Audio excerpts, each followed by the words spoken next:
2020년을 강타한 코로나19. 코로나19의 장기화.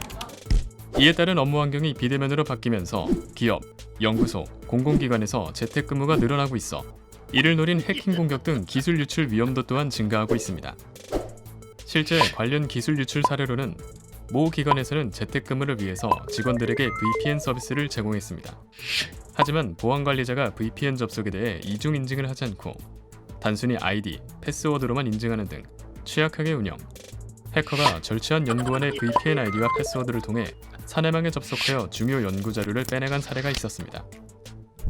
원격 근무 시 보안 관리의 중요성을 일깨워준 사례라고 할 수 있겠습니다. 또한 원격 근무 시 많이 활용되는 영상회의 시스템을 이용할 때 개인정보가 카메라를 통해 노출될 수 있고 기밀 정보들이 마이크를 통해 타인에게 전달될 수 있는 등 보안 위협에 노출되어 있습니다. 개설자의 미흡한 보안 환경 설정으로 인해 허가받지 않은 사용자가 회의실에 무단으로 접속할 수 있습니다. 또한 프로그램 또는 서비스의 취약점이 존재할 경우 화면을 탈취하거나 업무 장애를 일으킬 수 있습니다.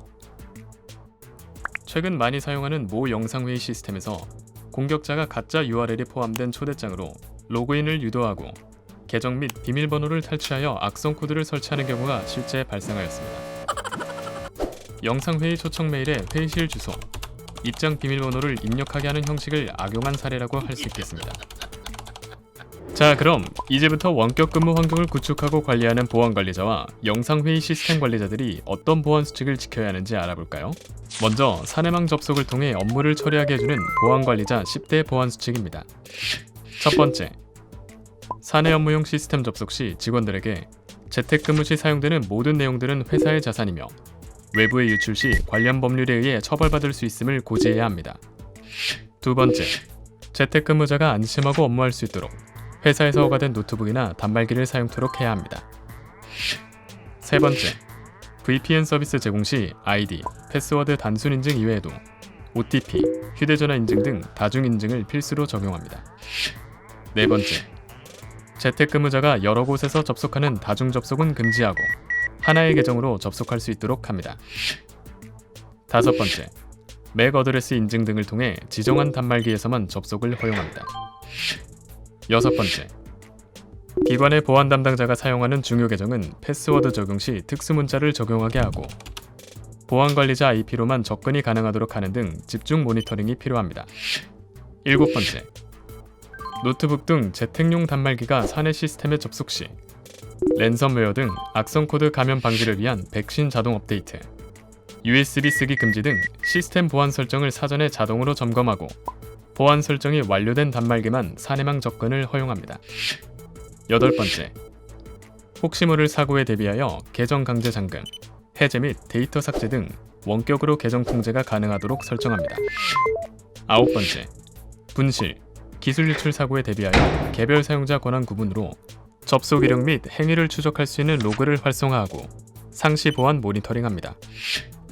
열 번째, 마지막으로 혹시 모를 랜섬웨어 등 악성 코드 감염에 대비하여 중요 자료를 저장하고 있는 공간에 대해서는 백업을 자동화합니다.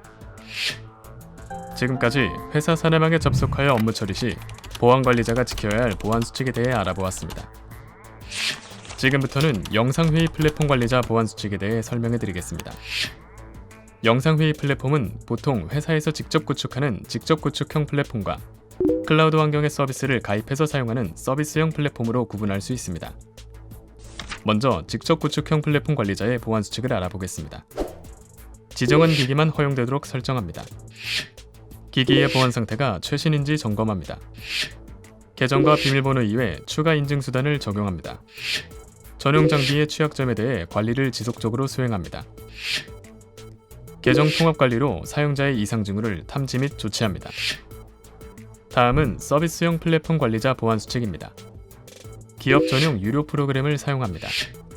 사용자별 데이터 암호화 등 데이터 보호 서비스를 적극 활용합니다. 보안 패치를 지속적으로 적용합니다.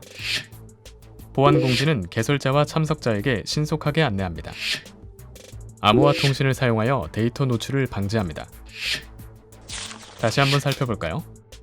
보안관리자 10대 보안 수칙. 보안관리자들은 재택근무에 관한 보안 의무사항을 고지하고 회사에서 허가된 장비를 사용합니다. VPN 제공 시 다중인증을 필수로 하고 하나의 계정으로 다중 접속을 금지합니다. 지정된 단말기만 접속을 허용하고 중요 계정의 패스워드는 특수 문자를 적용합니다. 보안 설정이 완료된 단말기만 사내망 접근을 허용하고 원격 계정 통제 기능을 설정합니다. 로그 활성화 등 상시 모니터링하고 랜섬웨어 사고 대비 중요 자료를 백업합니다. 영상회의 플랫폼 관리자 10대 보안 수칙. 영상회의 플랫폼을 직접 구축하여 사용하는 관리자들은 지정한 기기만 허용하고 기기 보안 상태가 최신인지 점검합니다. 추가 인증 수단을 적용하고 전용 장비 취약점을 지속적으로 관리하며 계정 통합 관리로 이상 징후를 탐지하고 조치합니다. 영상회의 서비스 사용 관리자들은 전용 유료 프로그램을 사용하고 보호 서비스를 적극 활용합니다. 보안 패치를 지속적으로 적용하고 보안 공지는 신속하게 안내하며 암호화 통신을 사용합니다. 재택근무 시에도 방역만큼 중요한 보안. 마스크 착용은 불편하지만 감염증을 예방합니다. 보안 강화 역시 불편할수록 산업기술은 보호됩니다. 우리 정부는 코로나19 상황에서 첨단 기술 유출에 선제적으로 대응하기 위해 과학기술정보통신부, 중소벤처기업부 등 기술보호 유관기관들로 구성된 기술보호 TF를 운영하고 있습니다. 가이드라인과 공고문 제작 배포, 보안 컨설팅, 해킹 침해 사고 대응, 기술 유출 상담 등 우리의 산업기술 보호에 총력을 다하고 있습니다. 기술보호 무료 지원 제도 안내 등 문의사항은 기술보호 TF 사무국, 산업기술보호협회 02-3489-7050에서 3까지. 마스크처럼 빈틈없이 산업 스파이 또는 기술 유출 신고 상담 전화는 국번 없이 국정원 산업기밀보호센터 111로 전화하세요.